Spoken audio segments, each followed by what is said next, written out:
수요 성역 공부를 시작하겠습니다. 구정 잘 보내셨죠? 이번 구정은 가족끼리 전체 다 모이기도 힘들어서 6인까지 제한되다 보니까 참 이런 경험, 이런 일이 사실 우리 사는 동안에 별로 없었지 않습니까? 그런데 자녀들이 한꺼번에 다 모일 수도 없고요. 저희들도 원래 저희 처갓집 식구들이 한 40명 됩니다. 손주들까지 해서. 근데 저희 교회에서 항상 예배를 드렸는데 이번에는 코로나 때문에 저희 교회에서 모일 수도 없었고요. 또 6인까지만 모이기 때문에 저희 사위들도 같이 모이지 못했고, 특히 손주들은 전혀 모일 생각도 못했고, 그냥 그 형제들만 잠깐 모여서 식사하고 한번 헤어진 걸로 알고 있습니다. 지난주까지 우리가 이 출애굽기서의 개론 부분을 한 4주에 나눠서 좀 공부를 했습니다. 이번 좀 구정 지나고 정신 없으시다 보니까 좀 다 기억이 아물아물하시죠. 그런데 이 출애굽기서에서 제가 왜 이 출애굽기서를 2022년 교재로 택했는지에 대해서 잠깐 말씀을 제가 드렸죠. 출애굽기서는 구속사라고 하는 아주 중요한 부분이 등장합니다. 구속사.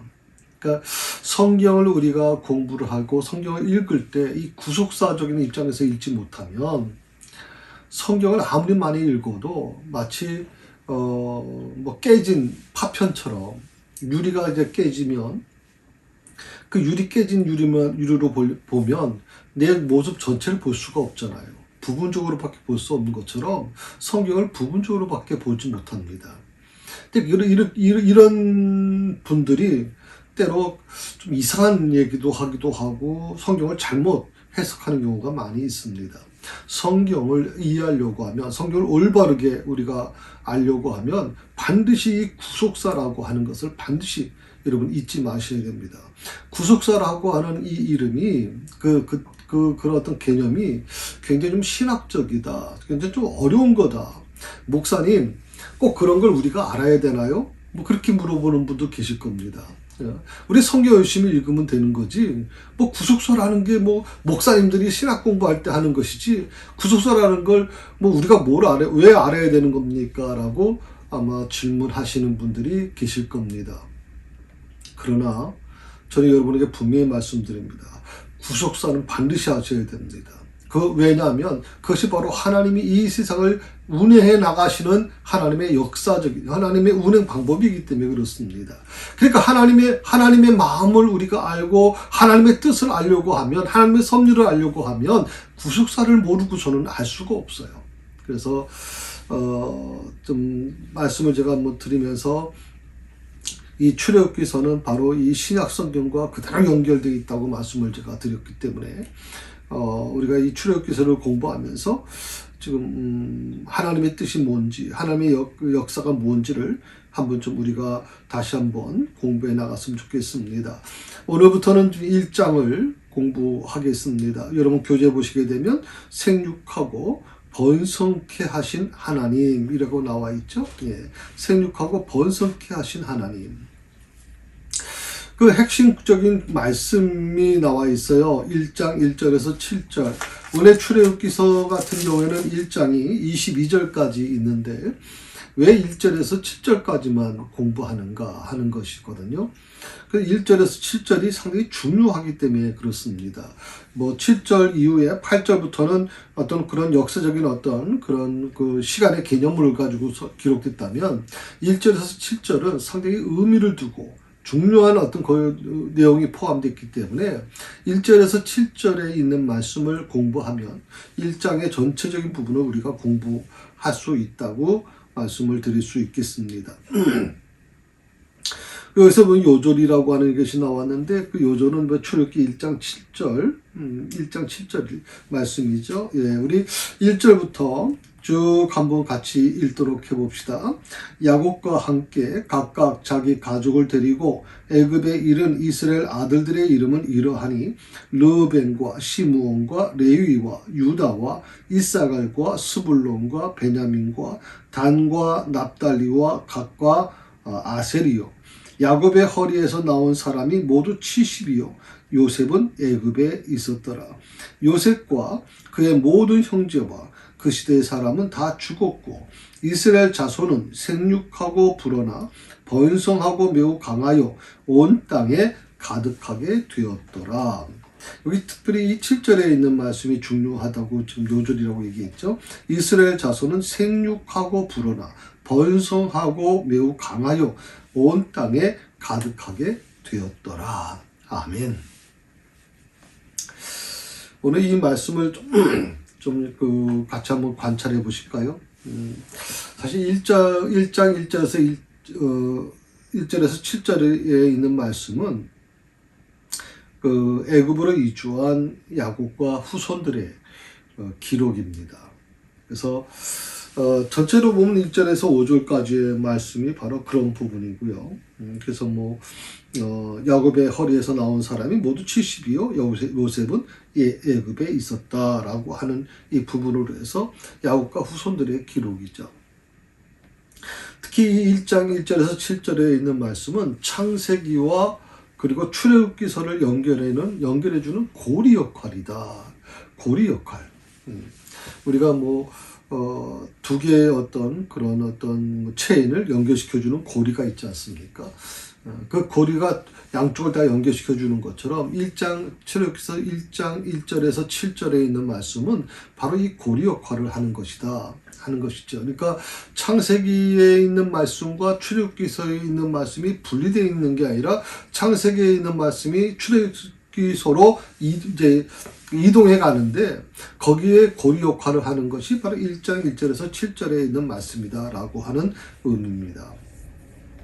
한 세 가지 특징이 있다고 하죠. 첫 번째가 뭐냐면 이것은 여러분 좀 한번 기록해 주시면 좋겠어요. 여러분 가지고 있는 교재에는 그 내용이 나와 있질 않습니다. 그러니까 첫 번째 세 가지 특징이 있는데 첫 번째는 이스라엘의 애굽 체류 400년간의 기간, 그 기간은 이스라엘의 민족 형성기다 하는 것입니다.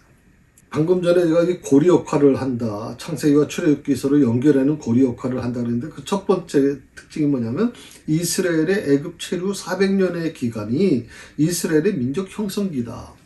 우리가 이 400년, 애굽에 체류했던 400년의 기간 동안에 이스라엘 백성들은 뭘 했습니까? 노예 생활을 했습니다. 어떻게 보면 이스라엘 백성들에게 노예 생활이라고 하는 것은 비참한 것이죠. 그렇게 아침에 일어나면 또 끌려가서 또 노동하고 또 다 지친 몸으로 와서 또 자고 나면 또 끌려가고 그렇게 계속 반복되는 겁니다. 그 조상으로부터 계속 400년 동안 이어져 내려오는 변함없이 계속 이어져 가는 것입니다. 그러다가 또 사람이 또 죽고 또 그 후손이 또 이어받고 계속 나오는 거죠. 그들은 태어나면서부터 노예 신분으로 살 수밖에 없습니다. 그래서 태어나면서부터 노동을 해야 되고, 태어나면서부터 정말 그 삶의 굴레, 노예라고 하는 굴레에서 벗어나지 못한 채 그렇게 살 수밖에 없죠. 그러니까 이 애굽 체류 400년 동안 이스라엘 백성들의 그 고통과 그 힘든 부분들은 이루 말할 수가 없습니다. 우리는 그렇게 생각할 수가 있습니다. 이스라엘 백성들의 그 애굽 400년의 기간은 소모적인 거 아니었느냐, 쓸데없는 시간 아니었는가, 그렇게 우리가 이해하는 경우가 있습니다. 그런데 이스라엘 백성들이 애굽에 체류했던 그 400년 동안의 기간은 쓸모없는 시간이 아닙니다. 절대로 쓸모없는 시간이 아니죠. 그 400년의 기간이 비록 노예 신분으로 정말 죽지 못해 살아가는 그런 그 삶의 기간이었다 할지라도 그것은 바로 이스라엘 민족이 형성되어가는, 민족으로, 부족에서 70명의 부족에서 민족으로 돼가는 형성기다라고 하는 것이죠. 그래서 중요한 것입니다.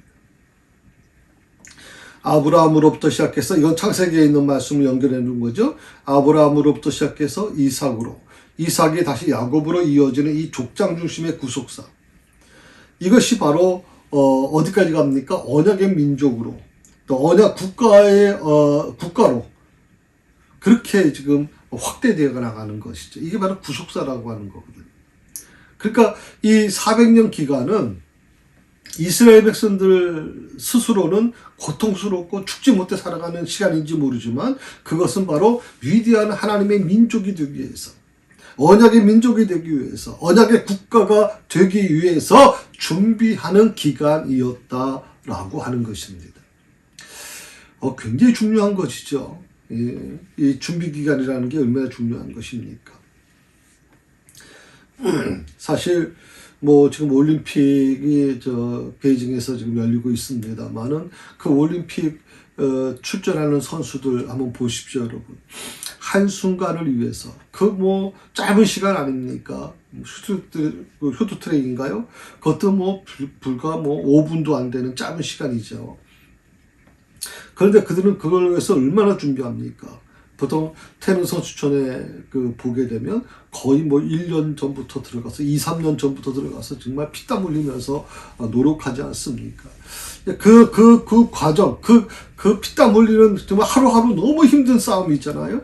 그 싸움을 해 나가는 이유가 뭡니까? 바로 올림픽에서 정말 꽃을 피우기 위해서, 자기가 원했던 그 목적을 이루기 위해서 그들은 그렇게 땀을 흘리지 않습니까? 마찬가지로 이스라엘 백성들도 결국에는 400년 예굽의 체류 기간 동안에 자신들이 원하지 않는 노예 신분으로 정말 그야말로 기가 막힌 처절한 삶을 살았는지 모르지만, 그것은 결코 쓸모없는 시간이 아니었다. 왜? 이 아브라함과 이삭과 야곱으로 이어지는 족장 중심의 구속사가 언약 국가의 중심의 구속사로 확대돼가는, 출발하는 바로 준비 기간이었다라고 하는 것입니다. 그래서 굉장히 중요한 것이다. 한번 우리 스스로 한번 여러분 좀 생각해 보시면, 여러분들이 참 자녀들한테 가르칠 때도 그렇게 가르치면 좋을 것 같아요. 이 성경 공부 내용을 가지고 너희들이 학교에서 공부하는 게 힘들지, 학원 다니고 정말 초등학교 때까지는 십몇 년입니까? 6년, 12년 아닙니까? 12년 동안 학생들이 얼마나, 우리 자녀들이 힘듭니까? 공부하기가. 근데 그것은 뭐예요? 준비기간입니다. 사회에 나가서 이제 마음껏 너희 꿈을 펼치기 위한 준비기간이죠. 그 준비기간이 제대로 준비되지 않으면 사회에 나와서 정착할 수가 없는 거예요. 자기가 원하는 꿈을 이룰 수가 없거든요. 바로 이 준비기간을 얼마큼 잘 준비하느냐가 굉장히 중요하죠. 제가 하나님 앞에 참 죄송스러운 것은요, 제가 우리 새사랑교회를 개척하면서 좀 준비가 많이 부족하지 않았나 하는 생각을 좀 많이 해봅니다. 그래서 좀 하나님 앞에 참 부끄럽다는 생각을 좀 많이 해봅니다. 개척할 수밖에 없는 쪽으로 하나님이 만들어 오신 건 사실이지만, 그러나 너무나도 준비기간이 너무 짧았고 너무 준비기간이 부족하지 않았나, 그런 생각을 좀 할 때가 있습니다. 자, 두 번째로 창세기와 출애굽기서를 연결하는 이 고리 역할의 두 번째 특징이 뭐냐면, 출애굽할 백성들, 이스라엘 백성들이죠. 이스라엘 백성들은 바로 누구냐? 야곱의 후손이다. 야곱의 후손이 누굽니까? 바로 언약의 백성이라고 하는 거예요. 언약의 백성 이스라엘이라고 하는 거예요. 야곱이라는 이름이 이스라엘로 바뀌어지지 않습니까? 그러니까 언약의 백성 이스라엘이라는 것이죠. 이건 굉장히 중요한 것입니다. 출애굽할 백성들이 노예로 살아왔던 이스라엘 백성들, 그 이스라엘 백성들이 누구냐? 바로 언약의 백성이라는 겁니다. 비록 겉모습은 노예의 신분이고, 겉모습은 정말 준비되지 않은 여러 가지 부족함이 많은 사람이 있지 모르지만, 그럼에도 불구하고 이 출애굽할 백성들은 바로 언약의 백성 이스라엘이라고 하는 것입니다. 언약의 백성. 얼마나 이런 감동스럽습니까? 얼마나 더 대단한 것입니까? 세 번째 특징이 뭐냐면 하나님은 언약에 신실하신 분이다 하는 것입니다. 하나님은 언약에 신실하신 분이다. 한 번 맺으신 언약은 그 언약의 후손을 통해서라도 때가 되면 반드시 성취하신다. 저는 이 부분이 굉장히 감동적인데요. 창세기 15장 13절에서 16절까지 말씀을 제가 좀 읽어드릴 테니까 한번 들으시면 좋겠습니다. 13절입니다. 그때 여호와께서 아브라함에게 말씀하셨다. 내가 반드시 알아야 될 일이 있다. 이것은 뭐 현대의 성경이기 때문에 좀 여러분 개혁 성경하고 좀 다릅니다만은 내 후손들이 외국 땅에서 나그네가 되어 400년 동안 종살이하며 학대를 받을 것이다. 놀랍잖아요. 창세기 15장은 그 출애굽기서에 일어난 그 사건보다 너무 엄청난 오래전 사건이 아닙니까? 시간적으로 굉장히 오래전이죠. 그런데 이미 하나님께서는 아브라함에게 이미 그 말씀을 하셨단 말이죠. 내가 반드시 알아야 될 일이 있다. 내 후손들이 외국 땅에서 나그네가 될 것이고 400년 동안 종살이하며 학대를 받을 것이다. 14절에 보면 그러나 그들이 섬기는 나라를 내가 벌할 것이니 그 후에 내 후손들이 많은 재물을 가지고 그 나라에서 나올 것이다. 15절에 그리고 너는 장수하다가 평안히 죽어 묻힐 것이며 16절에 내 후손들은 4대 만에 이 땅으로 돌아올 것이다. 4대 만에. 이것은 아직 아모리족의 죄가 절정에 달하지 않았으므로 그때까지는 내가 그들을 쫓아내지 않을 것이기 때문이다. 이 아모리족의 그 죄가 절정에 이르지 않았다라는 건 아모리족이 겨우 이스라엘 백성들이 이제 거쳐야 될 이스라엘 백성들이 머물러야 될 약속의 땅 가나안 땅을 점령하고 있는 장악하고 있는 민족이 바로 이 아모리족인데 이 아모리족을 하나님께서 그 죄가 절정에 달하지 않았기 때문에 아직 내가 쫓아내지 않는다라고 하는 중요한 말씀을 지금 해주세요. 이 창세기 15장 13절에 16절의 말씀을 여러분이 읽다 보면 어떤 생각이 듭니까? 이게 바로 구속사라는 겁니다. 마치 뭐처럼 느껴지냐면 우리가 무슨 영화를 찍으려고 하면 영화를 찍기 위해서 먼저 뭐가 나옵니까? 대본이 나옵니다. 작가가 대본을 만들죠. 그 대본을 가지면 대본에 보면 쫙 그 역할이 나옵니다. 주인공의 이름, 역할, 조연의 역할, 쫙 수많은 사람들의 역할이 나오죠. 그 역할이 무슨 말을 해야 되는가에 대한 부분까지 다 나옵니다. 그러니까 대본을 갖고 있으면 그 영화의 줄거리가 다 거기 나오는 겁니다. 여러분 한번 생각해 보십시오. 영화라고 하는 건 잠시 어떻게 보면 시간의 개념이 아닌 그 영화 안에서 이루어지는 거 아닙니까? 그런데도 불구하고 그 대본을 보게 되면 영화의 줄거리가 다 보인다고 하는 건데 하물며 놀랍게도 그 엄청난 시간 속에서 하나님은 아브라함에게 마치 그 대본을 보여주고 계시는 것 같은 거예요. 역사에.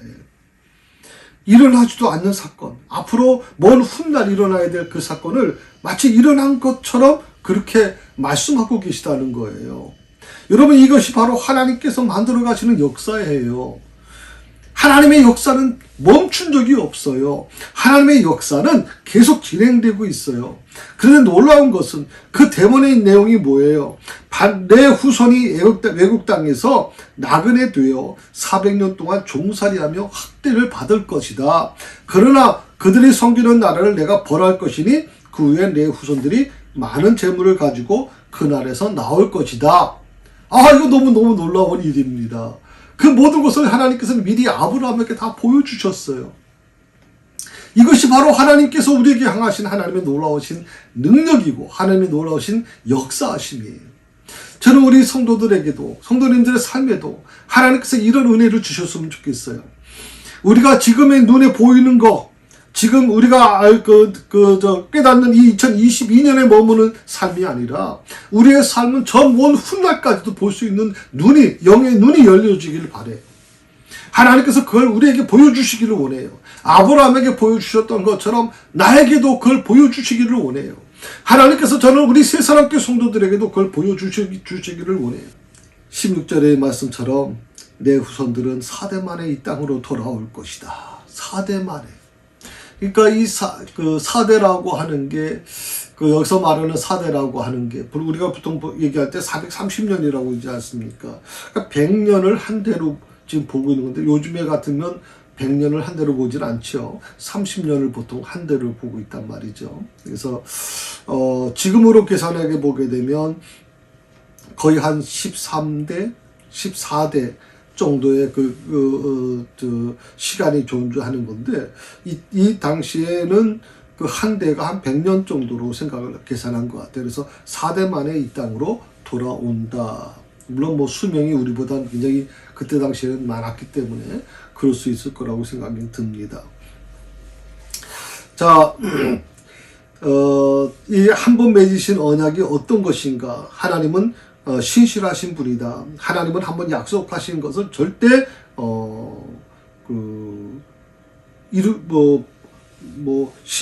포기하시는 분이 아니다라고 하는 것을 분명히 얘기해주고 있는 겁니다. 그리고 그 다음에 나오는 말은 뭐예요?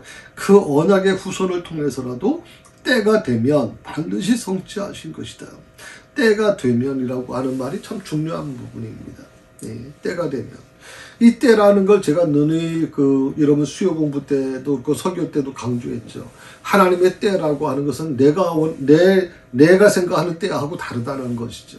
그런데 우리는 잘못하는 게 뭐냐면 내가 생각하는 내가 정해준 그 때를 기준으로 하나님을 압박하는 경우가 많이 있습니다.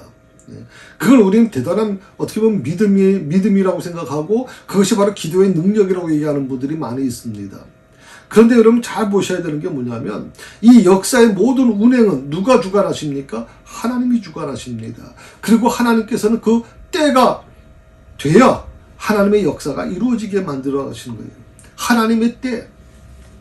그럼 우리가 할 일이 뭡니까? 우리가 기도하는 이유가 무엇입니까? 바로 하나님의 때를 알고자 하는 겁니다. 하나님의 때에 이루어달라고 기도하는 겁니다. 내 때가 아니라 내가 정해진 시간이 아니라 하나님이 정해진 시간에 이루어지길 바라고 그것을 견디며 이겨낼 수 있도록 도와달라는 겁니다. 이스라엘 백성들이 400년 동안 이미 아브라함에게 그 약속을 하나님께서 하셨고 4대 만에 이 땅으로 돌아올 것이라는 걸 이미 대본으로 다 보여주셨음에도 불구하고 이스라엘 백성들은 그것을 이루기까지가 너무나도 힘든 시간이었거든요. 한번 생각해 보십시오, 여러분. 400년 동안을 기다린다는 게 얼마나 힘든 일입니까? 그런데 그들이 아무리 울부짖고 아무리 하나님께 통곡하고 아무리 하소연하고 그래도 아무리 기도해도 하나님은 들어주셨습니까? 안 들어주셨습니다. 400년 동안을 기다리셨어요. 그건 뭐냐면 이미 아브라함에게 말씀하신대요. 내 후손이 4대 만에 이 땅으로 돌아올 것이다. 그 이유가 뭐냐? 아직 아모리족의 죄가 절정에 달하지 않았기 때문에 그때까지는 내가 그들을 쫓아내지 않을 것이다. 그러므로 아모리족이 그들이 있는 상태에서 이스라엘 백성들이 돌아온다면 이스라엘 백성들이 살아남기가 힘든 거죠. 그러니까 하나님께서는 이미 아모리족이 살고 있던 그 땅을 이스라엘 백성들에게 주길 원하셨고 그러기 위해서는 아모리족이 아주 좀 이 아모리 족속이요 굉장히 좀 문제가 많은 족속이에요. 굉장히 좀 이스라엘 백성들은 많이 괴롭혔던 족속이거든요. 그리고 우상숭배를 많이 하는 족속이죠. 바로 이 아모리족의 죄가 절정에 달할 때 그게 바로 하나님께서 원하셨는데 우리가 생각할 때는 좀 쉽게 생각할 수 있어요. 무슨 그렇게 복잡하게 합니까? 그 하나님 믿지 않는 사람들이고요. 아모리족은. 그리고 하나님을 대적하는 자들 아닙니까? 하나님의 백성들을 괴롭히는 자 아닙니까? 그러니까 아주 호되게 혼내시면 되지. 뭐 이렇게 때가 될 때까지 기다리십니까? 저는 그래서 그 하나님은 대단하신 분이라고 생각해요. 우리가 믿는 하나님은요, 정말 대단하신 분이에요. 아무리 족이라 할지라도, 아무리 족속이라 할지라도, 그들의 죄가 절정에 달하지 않을 때까지는, 절정에 달할 때까지는 하나님은 기다리시는 분이다. 마음 내키는 대로 막 징벌하시고, 마음 내키는 대로 하시는 분이 아니에요. 그러니까 뭐 일부에서 어떤 사람들은 뭐 하나님께서 아무리족을 진멸해 나가는 과정에서 뭐 동물 하나도 뭐 생명을 살리지 마라 뭐 이렇게 얘기하는 거에 대해서 뭐 사랑의 하나님이냐 그게 무슨 사랑의 하나님이냐 이렇게 얘기하는 분도 계시는데 그렇지 않아요. 하나님은 정말 기다리시고 또 기다리시고 용서하시고 또 용서하시는 분이에요. 비록 그가 정말 하나님의 마음에 들지 않은 사람이라 할지라도 그런 민족이라 할지라도 하나님은 그들을 끝까지 인내하시고 기다리신단 말이죠. 여기서 때가 되면이라고 하는 부분을 좀 관심을 가지셨으면 좋겠어요. 자, 한번 1절 보실까요? 1절 한번 같이 읽어볼까요? 야곱과 함께 각각 자기 가족을 데리고 애굽에 이른 이스라엘 아들들의 이름은 이러하니 아들들의 이름은 이러하다. 창세기 연속편이라고 봐야 되겠죠. 이 부분은 이름은 이러하다라고 하는 이 표현 속에는 성경에는 여러 이름들이 모아서 열거하거나 또 어떤 독특한 족보를 제시하는 경우에는 한 두 가지 의미가 있어요. 그러니까 뭐 성경을 우리가 여러분 읽으시다가 여러 이름들이 갑자기 모아서 열거되는 것이라든지 아니면 뭐 그런 족보도 있잖아요. 그리고 그 이름들 족보에 근거한 새로운 어떤 독특한 족보가 제시될 경우에 그 족보라고 하는 건 뭐 예수님 족보도 있을 거고요. 뭐 또 족보가 여러 가지 있죠. 두 가지 의미가 있어요. 첫 번째는 뭐냐면 지금까지의 역사를 일단락 짓는 거예요. 지금까지의 역사를 일단락 짓는 거. 그러니까 여기서도 계속 지금 뭐 이스라엘 아들들의 이름을 이러하는 이름이 쭉 나오잖아요. 이름이 열거돼 있잖아요. 모아서. 그것은 지금까지 창세기에 있었던 이 모든 역사가 일단락 짓는 거예요. 그리고 새로운 역사가 이루어지는 거죠. 그리고 두 번째로 그 이름들, 족보에 근거한 새로운 역사가 시작되는 것을 알려주는 거예요. 새로운 역사가 시작되고 있다. 새로운 역사가 시작되고 있다. 그러니까 이제 지금까지의 창세기의 모든 역사는 일단락 짓고 그 이름들을 근거로 한 새로운 역사가 시작되고 있다는 것을 그렇게 알려주는 것이다. 여러분이 성경을 읽으시면서 혹시 그런 부분이 있으면 그렇게 연기가 되고 있구나 하시면 이해가 될 것입니다. 자, 그런 맥락에서 본문은 야곱의 후손들에 의한 출애굽이라는 새 역사의 시작을 알리는 역할을 하고 있다.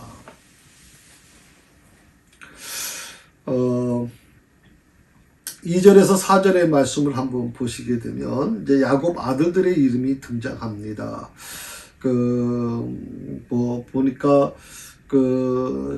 우리가 갖고 있는 성경에도 보니까 뭐 르벤과 시몬과 레위와 유다 이렇게 해서 나오지 않습니까? 그다음에 단과 이사갈과 스불론과 베냐민과 단과 납달리와 gad과 아세리요 또 뭐 이렇게 쭉 나옵니다.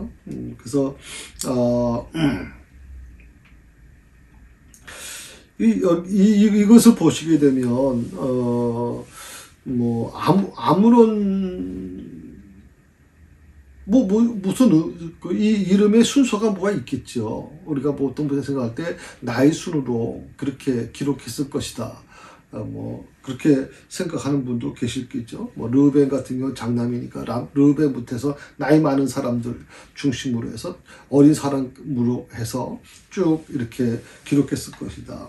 이렇게 생각하는 분이 계시죠. 그런데 여러분 아시는 것처럼 3절을 보게 되면 베냐민이라고 하는 말이 나오잖아요.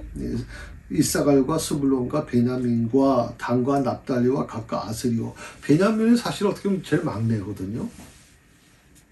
요셉 다음이 베냐민이잖아요. 11번째, 12번째 자녀 아니에요. 자, 그런데 재미있는 건 뭐냐면 이 말씀을 그대로 보게 되면 나이나 출생순에 따라 기록된 것 같지는 않는 거예요. 나이나 출생순에 따라서. 그럼 왜 어떤 기준으로 이게 기록됐을까 하는 것인데, 그것은 뭐냐면 모계를 따라서 시작됐다. 그러니까 모계를 따라 기록됐다는 게 뭐냐면 이제 그 야곱 같은 경우에도 뭐 마찬가지죠. 저 부인들이 여러 있었죠. 그 중에서 이제 첩 같은 역할을 한 종을 받아서 그 자식을 낳은 것도 있거든요. 그래서 부터 정실이라고 보통 얘기를 하는데 정실이 누구냐면 레아와 라헬입니다. 그러니까 레아와 라헬의 아들로부터 시작됩니다. 르우벤과 시므온과 레위와 유다. 그 다음에 이사갈과 스불론과 베냐민이라고 하는 이것은 레아와 라헬의 아들로부터 시작돼서 요종의 비라, 요종 중에 비라가 있죠. 실바가 있습니다. 그래서 그 자녀들의 이름이 차례대로 기록되고 있다라고 하는 것이죠.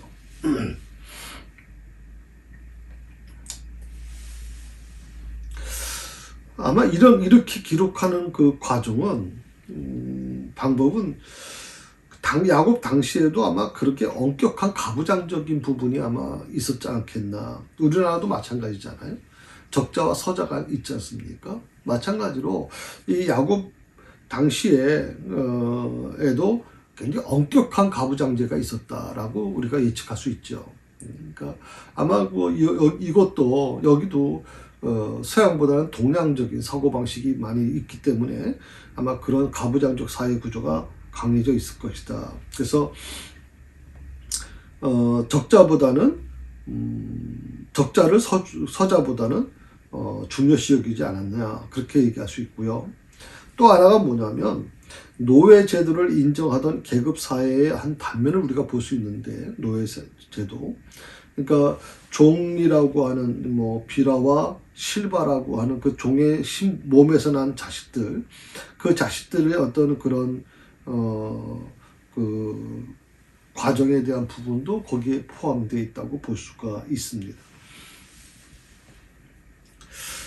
한편 이 자녀들의 명단에서 요셉의 이름이 생략되어 있죠. 그 이유가 뭐냐면 바로 그 다음에 나와 있죠.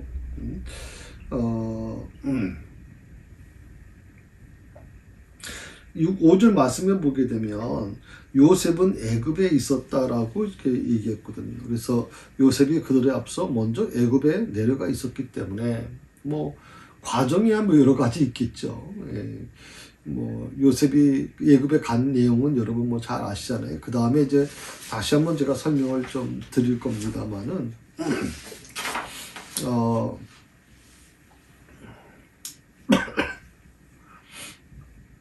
특히 5절에 있는 말씀은 굉장히 중요한 말씀입니다. 중요한 의미가 이 5절에 있는 말씀 속에 구속사라고 하는 의미가 있기 때문에 그 의미에 대한 부분을 좀 더 여러분에게 설명을 드려야 되기 때문에 그 부분은 조금 뒤에 제가 말씀을 드리도록 그렇게 하겠습니다.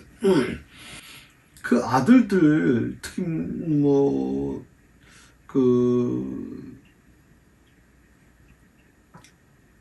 보통 그 사도행전 7장 8절에 보게 되면 12족장의 이름이 나오는데 이 족장들의 이름 성경에서 자주 반복되어 나오잖아요. 근데 그 이유가 뭐냐 하는 것이죠. 이유는 한 세 가지 정도 생각할 수 있어요. 첫 번째는 12족장의 이름을 반복해서 우리에게 익숙하게 하기 위한 것이다. 르벤, 시므온, 레위, 유다 다 하나의 족장의 개념이거든요. 그래서 12족장의 이름을 반복해서 우리에게 익숙하게 하기 위해서 또 두 번째로 그로 인해서 하나님의 이스라엘 백성들이 하나님께 얼마나 소중한 것인가를 우리에게 알려주려고 하는 거죠. 이스라엘 백성들이 얼마나 하나님께 소중한 백성이냐. 선민이라고 보통 선택된 민족. 또 세 번째로 하나님께서 그들을 얼마나 기뻐하시는가를 나타내 보이기 위한 것이다. 하나님께서 그들을 얼마나 기뻐하시는지. 그 애굽으로 내려간 야곱의 식구들의 그 숫자가 나와 있죠. 창세기 46장 27절 우리가 방전에 읽었는데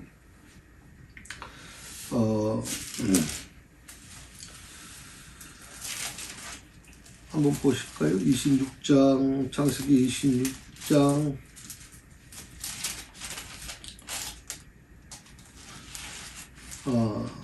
46장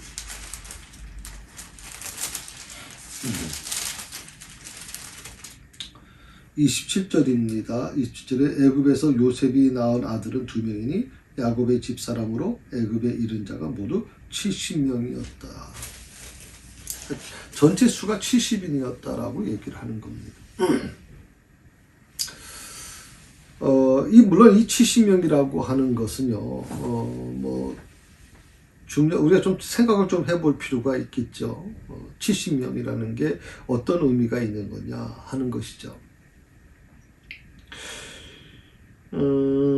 70이라고 하는 이 70명이라고 하는 숫자는 의외로 성경을 특히 구약 성경도 마찬가지지만 신약 성경에 와서야 이제 여성의 이름이 많이 등장하고 그럽니다만은 사실 구약 성경에는 근동 지방이 대부분 그렇습니다. 여성이나 어린아이는 이제 숫자에 포함되지 않았습니다. 그러니까 이 70명이라는 것은 성인 남자, 그러니까 할례를 받은 성인 남자들에 한해서 아마 숫자가 정해졌을 것이다. 그러니까 70명이라는 것은 손에 칼이나 창을 들고서 싸울 수 있는 사람. 요즘 말로 하면 이제 군대에 갈 수 있는 나이. 그런 사람들을 중심으로 해서 70명이다. 70명. 성인이 70명이다. 그럼 70명이면 나중에 계산해보면 아시겠지만, 이제 어린아이 포함되고, 또 여성 포함되고, 또 나이 늙은 노인분들 포함되고 나면 그 숫자는 몇 명으로 더 계산하면 될까요? 70 곱하기 몇으로 하면 될까요? 보통 그때 당시에는 아이들을 워낙 많이 낳았으니까 보통 기본이 5명, 10명이 넘어갈 텐데, 또 우리가 아까도 공부했지만 첩이 있고 종의 몸에서 난 자식까지 포함하면 적자 서자 포함하면 그 숫자는 상상을 초월합니다. 그래서 우리가 70이라는 이 숫자를 연상하지만 그것은 남자 중심이고 성인이다.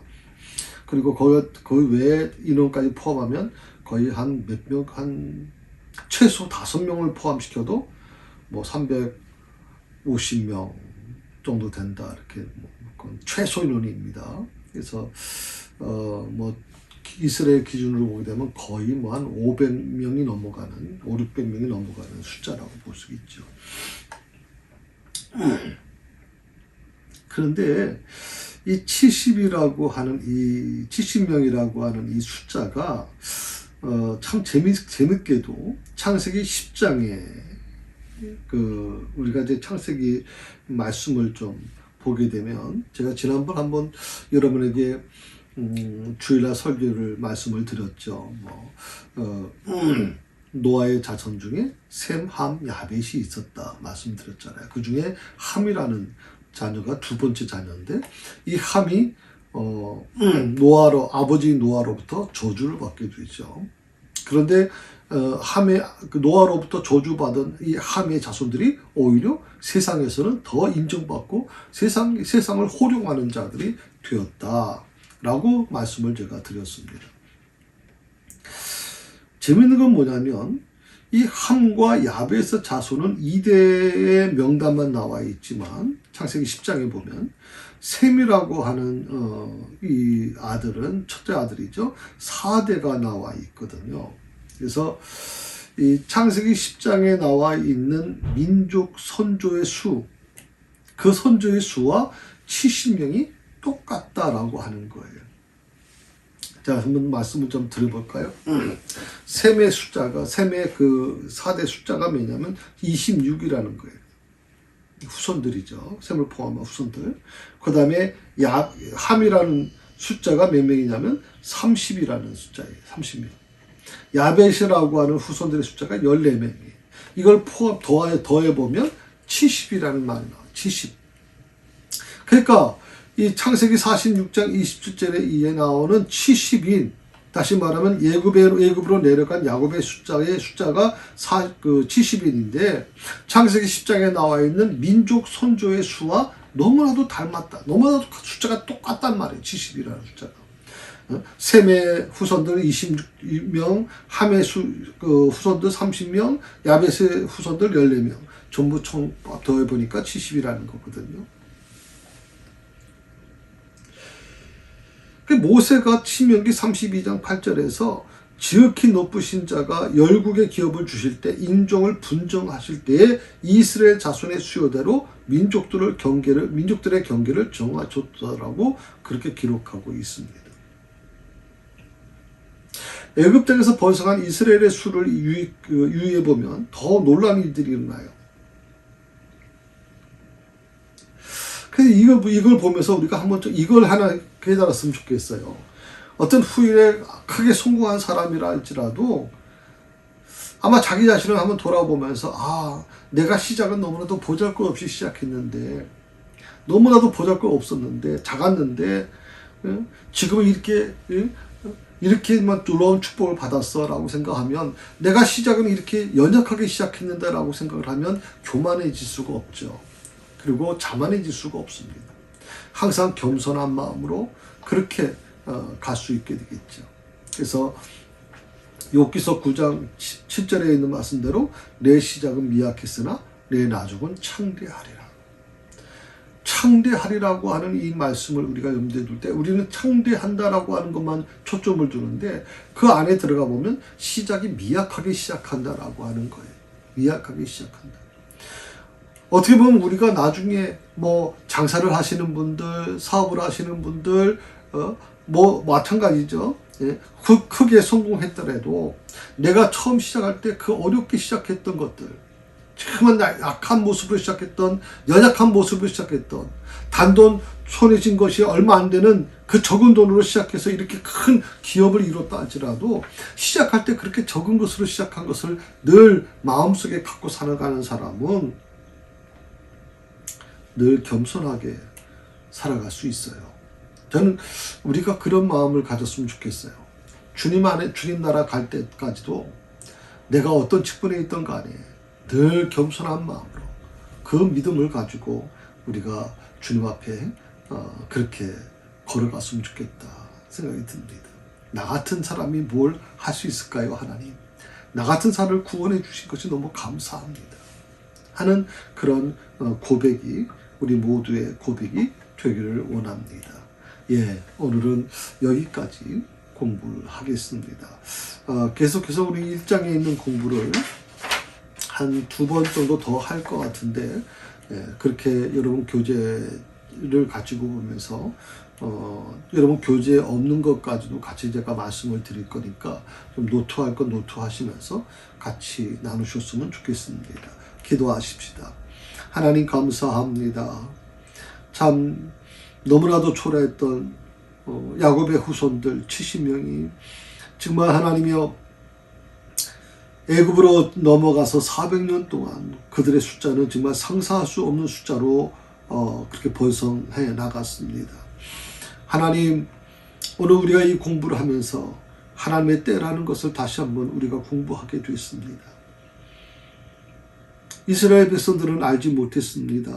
하나님의 때가 이루어지지 않았다는 것을 알지 못했기에 그들은 그 고통을 이겨내지 못한 채 수없이 하나님께 부르짖고 또 부르짖었습니다.